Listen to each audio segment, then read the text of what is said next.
En quelques mots, je m'appelle Nordine Oubali, j'ai 33 ans, je suis champion du monde WBC, j'ai fait 2 défenses de titre, donc je suis le premier français à faire 3 championnats du monde la même année et le premier français à aller décrocher le titre de champion du monde aux États-Unis.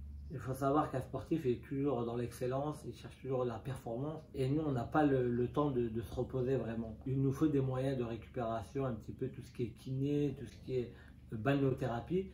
Et la hijama, moi j'ai trouvé au niveau de la récupération, elle est encore plus importante. Quand on a vraiment des grosses douleurs musculaires, ça nous permet vraiment après, juste après la séance de se sentir beaucoup mieux.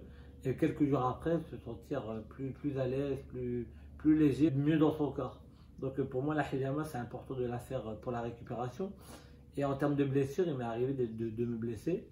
Et une petite anecdote, c'est en 2017, je me suis blessé à la main lors d'un combat. Donc j'avais fait tous les traitements traditionnels hein, avec les équipes de France, avec tout ce qu'il fallait faire pour bien se soigner avec la mésothérapie. Mais ce qui a fait vraiment la douleur, elle s'est enlevée, c'est la hijama. Quand j'ai pratiqué la hijama au niveau de la tête de métacarpe, ça m'a vraiment enlevé cette douleur et je l'ai vraiment ressenti un bienfait, on va dire, assez rapidement. Et je pense que sans la hijama, j'aurais pas eu cette récupération aussi rapide et surtout j'aurais mis un petit frein sur ma carrière. La hijama elle a une partie intégrante dans la préparation physique et dans le sport. Et je pense que ça devient de plus en plus à la mode, entre guillemets, mais c'est pas une mode pour moi, c'est vraiment un bienfait. Et surtout, beaucoup de personnes commencent à comprendre les bienfaits de la hijama. On a pu voir un exemple, Michael Phelps, quand il fait 8 médailles olympiques. Le nageur, il faisait de la hijama, c'est très bon pour le corps, donc je pense qu'elle a toute sa place. Et plus ça va avancer, plus la médecine aussi se penche sur les bienfaits de la hijama. Moi, je la recommande constamment. Constamment, je la recommande. Quand on parle, ouais, Nordine, j'ai telle douleur, je lui dis c'est bien, il faut faire les soins, bien évidemment. Et la hijama, c'est le plus qui va te faire guérir, on va dire. Je vais pas abuser, mais pour moi, c'est x10. Parce que moi, quand je parle de x10, c'est quand je me suis blessé à la main, je voyais pas vraiment d'issue. Et pour un boxeur, les mains, c'est la base de tout. Si tu n'as pas les mains, tu n'as rien du tout.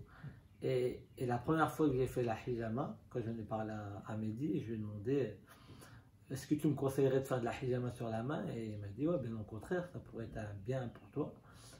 Et dès la première séance, je l'ai senti dès le soir même à la salle, je sentais beaucoup moins la douleur. Ça m'a encouragé à encore en faire. Et tout compte fait, après la douleur elle est partie. Et alhamdoulilah, aujourd'hui, j'ai plus à me plaindre de cette douleur. Ce que j'ai aimé en Mehdi, moi, c'est déjà la personne qu'il est. C'est une personne sociable, ouverte, et qui discute de tout et de rien. Et il sait te mettre à l'aise. Moi, je suis beaucoup sur l'affectif. Beaucoup, je pars chez des personnes où je me sens bien. Et aussi, il faut qu'ils fassent aussi bien leur travail. Et Mehdi fait très bien son travail. Et en même temps, il s'est aussi installé, on va dire, un climat de sérénité. Et pour moi, c'est ce qui est le plus important, d'avoir une bonne relation avec la personne avec qui on fait la hijama.